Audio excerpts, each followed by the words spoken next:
One of the problems with being a modern recordist, as we all are when we run Pro Tools, is that sometimes you have to stop being a creative person to be a technical person. And that can be more of a drag than we all realize because it takes us out of the creative moment while we're trying to do data management tasks or do mixing or all sorts of other things. So there are some features and some upgrades in Pro Tools 8 that allow us to spend more time being creative and less time being technical people. So what I want to do in this little segment is do a little guitar pass and show you some new features in Pro Tools 8 that may help with your problems as well. So let's check it out. We're going to move to Pro Tools. So in Pro Tools 8, we gave you a number of new features and views that you can use to look at data a number of different ways. So for instance, there is a new playlist view inside of the waveform area, right here on the track. And you can see that what's happened is I have a playlist that is associated with this track I'm about to record on already, and it's splayed out in an indented fashion on the left-hand side of the screen to show you that it's owned by the track above it. And one other important little preference to set, if you look in preferences, there is a new preference for automatically creating new playlists when loop recording. So very, very important because it allows me to see all of my work afterwards without having to go search for it. It's a lot easier to use than it used to be. Way cool. So the tune we're using actually is an amalgam of a bunch of the free loops that you get with Pro Tools 8, along with a bass line that I played and a little DB33 organ line that I played. So the tune we're going to be working with is this.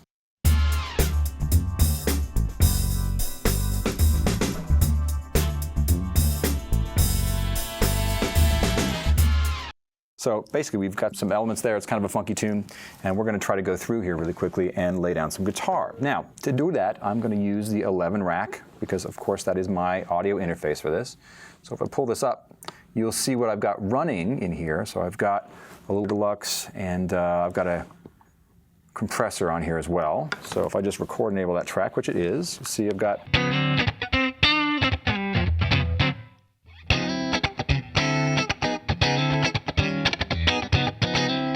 cool, makes sense.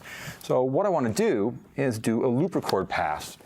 But because Pro Tools 8 has been upgraded, you now have the ability to split all this stuff out and look at it afterwards. So I'm going to literally stick Pro Tools into record. I'm going to give myself a little 1-bar count off and 8-bar loop. So I'm going to play some funky R&B kind of guitar stuff, but I want to try out a couple different ideas and then sift through them later. So Pro Tools is going to allow me to do that. So I've got loop record on, I've got a 1-bar count in, I've got my little funky sound. Let's do it.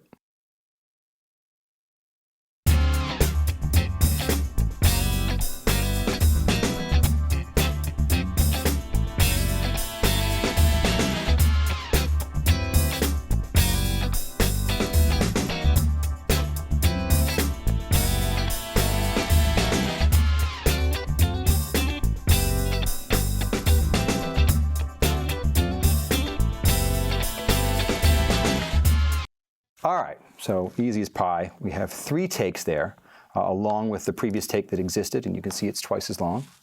So there has to be a way to sift through these takes and hear those different elements easily, and we added some new features in Pro Tools 8 as well to help you with that. So now, no matter where you are in Pro Tools, as long as the cursor is in the track, Shift-S will solo that track, Shift-R will record enable that track, Shift-M will mute that track, and if you're an HD user, Shift-I will input enable that track. So you can move back and forth simply by using the P and the colon keys. So here's the first track I played. Shift-S to solo it. Kind of cameo, it's good. Next one.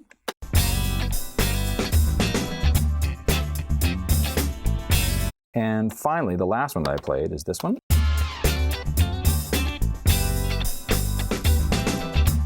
So now I have a bunch of different ideas I can choose from to try to make my comped track.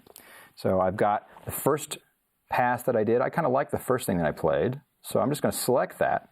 You'll see there's a little arrow key over here in the UI, and that means promote to main playlist. So if I just select that, you immediately see that audio jump up into the main playlist window.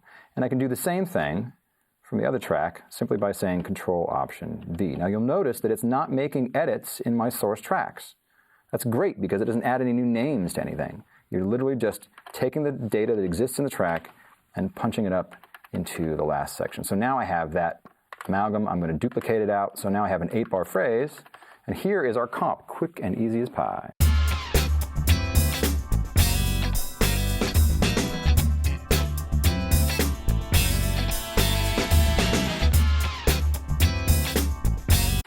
The main thing to get out of all this is that there are a number of new features inside of Pro Tools 8 that are designed to help you stay in the moment, stay creative, so you can make music and be less of a tech guy. So I'll see you guys on the flip side. Thanks a lot.